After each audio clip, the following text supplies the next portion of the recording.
This is just horrific stuff, folks. The Trump regime just held a press conference in Texas.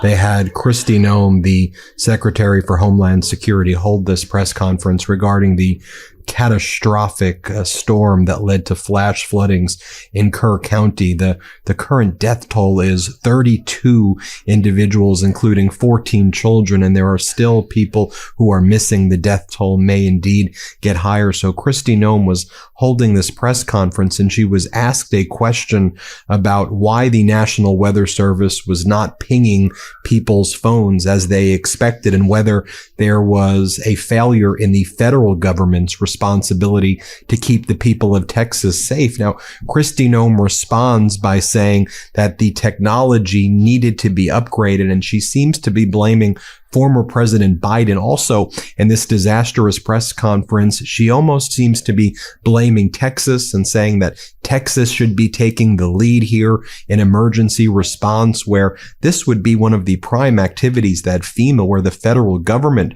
would indeed be taking the lead, and the federal government in normal situations would be pre-positioning their own emergency responders with state responders, and the feds would be leading the effort.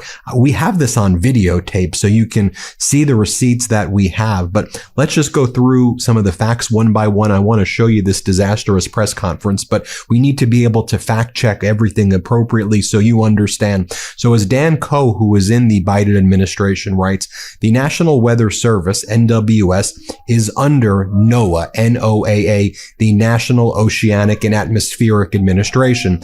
The Trump regime proposed cutting 25% of the NOAA budget, about $1.6 billion, including labs that support NWS. Trump lost 600 NWS officials, National Weather Service officials, due to layoffs and retirements. Remember when Doge was doing that? And then just a few days ago, Kristi Noem was bragging about stealing money from FEMA to fund Alligator Alcatraz. Here's Kristi Noem's post. Alligator Alcatraz will be funded largely by FEMA's Shelter and Services Program, which the Biden administration used as a piggy bank to spend hundreds of millions of American taxpayer dollars to house illegal aliens, including the Roosevelt Hotel that served Tren de Agua. I mean, that's not true, but she did steal money from FEMA to fund Alligator Alcatraz. And as I said, we know that that death toll is rising. Now, this is quite the admission from Kristi Noem, the Secretary of Homeland Security. Same excuse that Sean Duffy, Secretary of Transportation, used to try to avoid blame for the FAA shortages. So just so you can make sure you can hear it, the reporter says, why was the National Weather Service not pinging their phones before 7? Was it a fundamental failure of the federal government's responsibility to keep us safe? And then Kristi Noem says, well, Trump is upgrading the technology. And then she claims that the bad technology seems to have played a role in this. And then she blames former President Biden. Watch this for yourself. Let's play it. Why was the National Weather Service not pinging their phones before 7 o'clock the day of 4th of July? We need the federal people to answer that maybe for us. I got updates at 7 o'clock. First one I heard. And I've heard updates throughout the week, but not before 7 o'clock in the morning. Wasn't it a fundamental failure of the federal government's responsibility to keep us safe? Well, my background is before I was in the secretary position here under the Trump administration, I was governor of South Dakota and served in Congress for 8 years before I was governor. And so I will tell you that for decades, for years, everybody knows that the weather is extremely difficult to predict, but also that the National Weather Service over the years at times has done well. And at times we have all wanted more time and more warning and more alerts and more notification. That is something, and one of the reasons that when President Trump took office, that he said he wanted to fix, and is currently upgrading the technology. And the National Weather Service has indicated that with that and NOAA, that we needed to renew this ancient system that has been left in place with the federal government for many, many years. And that is the reforms that are ongoing there. The timeline that I have, I don't oversee the National Weather Service. That's not under my department, but the timeline that I did receive from them was that the notifications started to look at its expansion for its limited flood impact area that started on July 3rd at 1:18 p.m. The flood watch was issued. Although it was moderate, it it wasn't to the extremes that it was, that when the system came over the area that it stalled, it was much more water, much like I think we experienced during Harvey, the same type of system that was unpredictable in the way that it reacted and the way that it stopped right here and dumped unprecedented amounts of rain that caused a flooding event like this. They continue to elevate and up their notifications. When your notification hit your phone, sir, I'm sorry, I can't speak to when that is, but I do carry your concerns back to the federal government and to President Trump, and we will do all we can to fix those kinds of things that may have felt like a failure to you and to your community members. But we know that everybody wants more warning time, and that's why we're working to upgrade the technologies that have been neglected by far too long, to make sure that families have as much advanced notice as possible. Now, in this next clip, Kristi Noem seems to try to shift the blame as well to Texas and seem like Texas is the one running the show here. She goes, I do know that the state of Texas is amazing in how it responds to disasters. That may or may not be true. We know that actually Greg Abbott has not responded well to disasters at all, as we've seen before.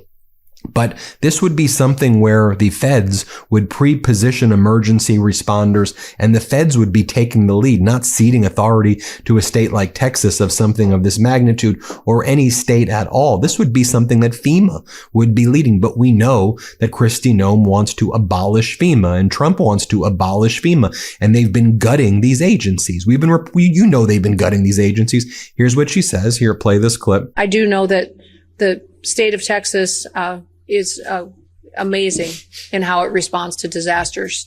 Not every state is like that. Many states do not do what the people of Texas do. And you are an example to the nation of getting through these difficult times, but also know that you're not alone, that you have the entire country's hearts and are with you and are walking alongside you. And at the department, we will continue to bring more resources. We just, at the request of a previous conversation less than an hour ago, in visiting with him and with the governor, requested more fixed-wing aircraft from Coast Guard to come and help us. And then the way she describes even FEMA's role, she goes, FEMA is standing at an enhanced level right now. They're plugged into the State Operations Center. Really, this should be a joint task force where FEMA in many ways is taking the lead, but she's saying we're plugged in because I think she recognizes that a lot of the response has not been done the right way and is not being handled well. So I think she's trying to shift responsibility to Texas here. And so I think we're going to see that develop here. Play this clip. What can be utilized. And of course, FEMA's standing at an enhanced level right now, which means that they are plugged in to the State Operations Center. We are engaged, and then as this response goes forward, that their role will continue to be filled as it always is in these situations, and will be timely and responsive as to what the governor requests. And over here, she tries to describe what she believes FEMA's role to be in this horrific flash flood disaster from the Guadalupe River. And she goes, the role of the state is to run and manage that emergency, but the federal government needs to be here for extra resources. Again, that fundamentally is misstating what FEMA is. It's not the role of the state to be the ones who are kind of leading something of this magnitude. I mean, could you imagine in the hurricanes if it was left to just the state to do? No, FEMA should be there. It should be a joint task force. And if anything, this should be where the feds are running the show and bringing to bear the federal resources. Here, play this clip. And this tragic situation is something that is unprecedented. We recognize that at the federal level. We also recognize that when something like this happens to a community, happens to a state, that the best responders are those locally, because it's your family members, it's your community members that are being impacted, and you can respond quickly. And the role of the state is to run and manage that emergency, but the federal government needs to be here for the support and extra resources on the ground as well. And that is what we are doing and what President Trump has dedicated to continue to do. Now, just so I can fact check what Kristi Noem said and you can hear for yourself, we have her on camera multiple times talking about abolishing FEMA, getting rid of FEMA. And also they fired the former head of FEMA, the interim head of FEMA, who was a MAGA guy who replaced the other head of FEMA. An ultra MAGA guy they fired. His His name was Cameron Hamilton, I believe. And the reason that they fired him was because he said that FEMA should still exist. I'll show you clips on that in a moment. But here, Trump's Secretary of Homeland Security, Kristi Noem, advocated earlier last month for abolishing FEMA. Here it is right here. We all know from the past that FEMA has failed thousands, if not millions of people. And President Trump does not want to see that continue into the future. So this agency fundamentally needs to go away as it exists. Here she is on March 24th, 2025, saying that FEMA will be eliminated. Play the clip. And we're going to eliminate FEMA. So we've got a lot to do, but it's all good. And we're working hard, and we're going to make sure that we're continuing to do exactly what you promised. Now, here she is testifying before Congress, where she talks about eliminating FEMA and getting rid of FEMA. Just so you have all of these data points, play this clip. Well, thank you for your question and the discussion on this topic today. President Trump has been very clear since the beginning that he believes that FEMA and its response in many, many circumstances has failed the American people, and that FEMA as it exists today should be eliminated and empowering states to respond to disasters with federal government. Now, we show you a lot of the disastrous press conferences that happen at the White House because I want to build a body of evidence and receipts when things like this happen so you can see for yourself. So one such disastrous press conference, Donald Trump's chief propagandist, Caroline Leavitt, was asked about why Cameron Hamilton, the ultra MAGA former head of FEMA, was fired from his job. And she said because he had a position that was different from the regime's position on FEMA. Watch this. Let's play it. Could you explain why the FEMA administrator was removed from his position this week? Look, this is a personnel matter in regards to the Department of Homeland Security, but my understanding is that this individual testified saying something that was contrary to what the president believes in the goals of this administration in regards to FEMA policy. And so, of course, we want to make sure that people in every position are advancing the administration's goals. But as for specifics, I defer you to the Department of Homeland Security. We leave it up to our great cabinet secretaries when it comes to personnel matters. Okay, well, now let me show you what Cameron Hamilton actually testified to so you know what she's referring to. He simply said that FEMA should exist, and then he was fired within hours of the testimony I'm about to show you by Kristi Noem. So here's ultra MAGA Cameron Hamilton, former head of FEMA. He gets fired right after saying this. Kristi Noem calls him in and says, "How dare you say that FEMA should exist?" Play this clip. Yesterday, the Secretary testified. Secretary Noem testified. Quite honestly, I found her responses confusing and inadequate. In response to my question, asking her about whether or not this administration seeks to eliminate FEMA, this was her response. And I quote, "President Trump has been very clear since the beginning that he believes that FEMA and its response in many, many circumstances has failed the American people, and that FEMA as it exists today should be eliminated, and empowering states to respond to disasters with federal government support." A clear answer. Does this administration seek to eliminate FEMA? And do you support eliminating FEMA? Mr. Chairman, would you like me to answer the question? Please. I'm not going to let you off that easy. Please continue. Nothing personal. No, I completely understand. As the senior advisor to the president on disasters and emergency management and to the Secretary of Homeland Security, I do not believe it is in the best interest of the American people to eliminate the Federal Emergency Management Agency. Okay. Having said that, I'm not in a position to make decisions and impact outcomes on whether or not a determination such as consequential as that should be made. That is a conversation that should be had between the President of the United States and this governing body on identifying the exact ways and methodologies in which what is prudent for federal investment and what is not. All right, now let me show you what the Texas state officials have been saying, blasting the feds, blasting the National Weather Service for a faulty forecast in the deadly flood disaster from the Guadalupe River in Kerr County and Kerrville. So here's what the Texas state officials are saying so you can hear for yourself. Forecast that we received on Wednesday from the National Weather Service predicted 3 to 6 inches of rain in the Concho Valley and 4 to 8 inches of rain in the Hill Country. We worked with our own meteorologists to fine-tune that weather statement, and as many of you know, and many of you in broadcast journalism and meteorology, you can go back and look at your own forecast, and the amount of rain that fell in this specific location was never in any of those forecasts. This rain event sat on top of that and dumped more rain than what was forecasted on both of those forks. When we got the report, it was about 7 feet or so on the South Fork, and within a matter of minutes it was up to 29 feet, and all of that converged at the Guadalupe, and that's where we saw those very quick rise in flood. But listen, everybody got the forecast from the National Weather Service, right? You all got it. You're all in media. You got that forecast. It did not predict the amount of rain that we saw. Okay, now here is Kerr County Judge Rob Kelly. Here's what he has to say. Play this clip. Judge, why weren't these camps evacuated yesterday? Texas Department of Emergency Management put out an all call and said there's going to be a problem. We knew there was going to be a problem. Why weren't these camps evacuated? I can't answer that. I don't know. Well, you're the judge. I mean, you're the top official here in this county.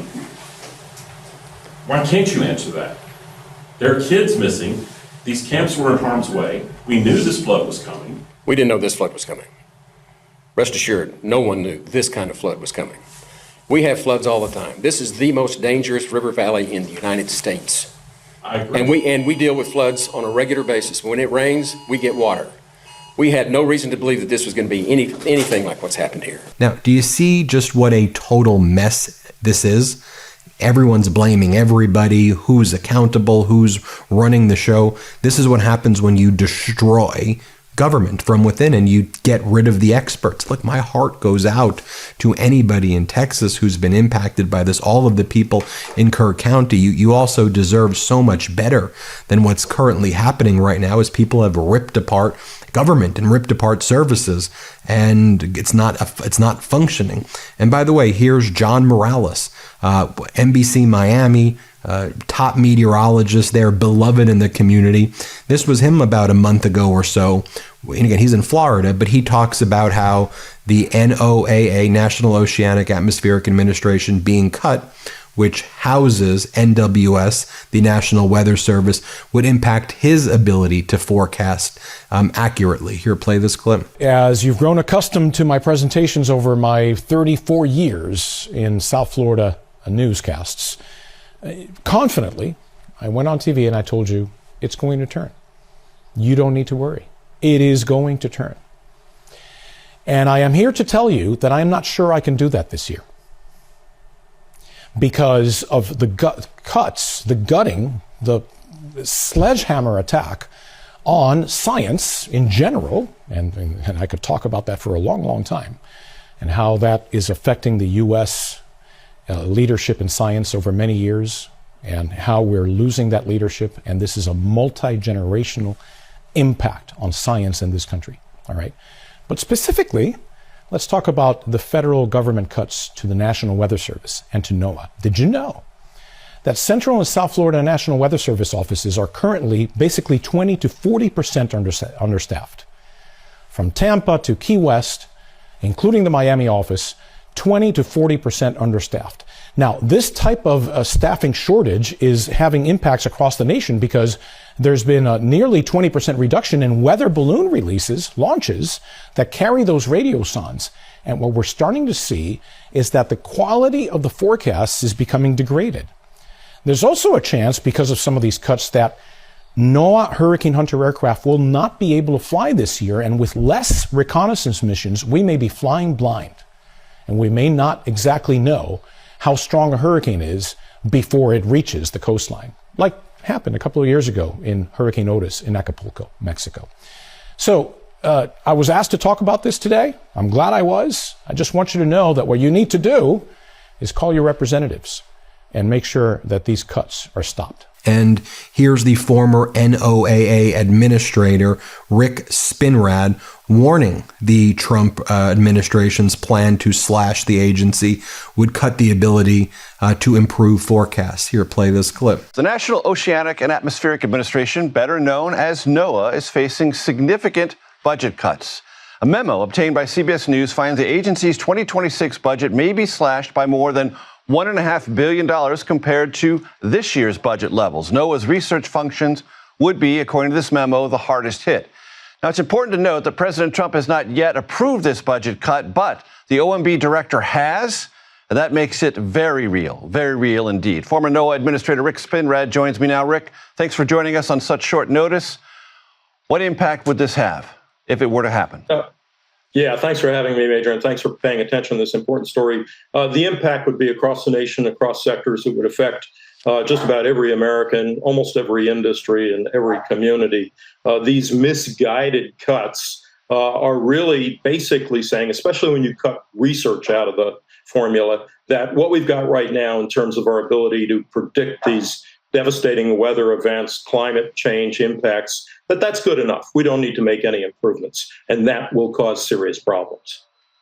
Because, as I understand it, if you stop measuring, that doesn't mean you're stop experiencing the effects of climate change-driven weather patterns. You're just not understanding what's going on or what may happen in the future.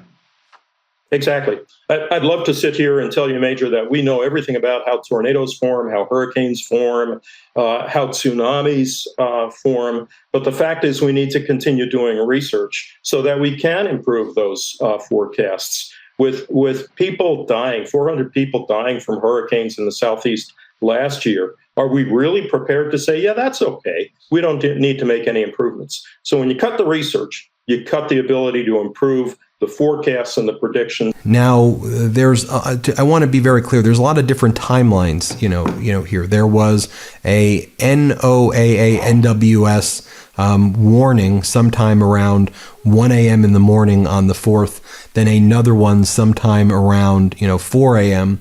The locals didn't seem to get message, though, from that being connected to the kind of local and state officials until, 5:36? And some people said they didn't hear it until 7. So what was going on there with the communication? Also, you heard from the Texas officials that the forecast, they thought, based on what they understood about the forecast, that the amount of rain was not going to be what it was, 13 plus inches at the time. They thought it was going to be less and not trigger this outcome per se. But what we have here is just a total disaster in communication, a breakdown of governance and governing, and people are the victims.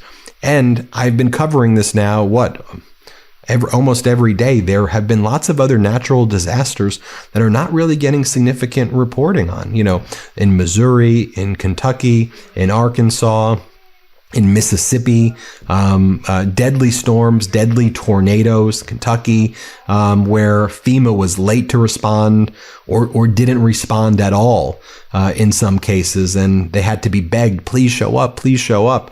And also how Donald Trump's FEMA rejected supplemental assistance regarding Hurricane Helene's devastation to North Carolina and Georgia, just rejecting it. No, we're not going to provide you any supplemental assistance at all. We'll keep following this every step of the way here on the MeidasTouch Network, but just breaking down the facts for you.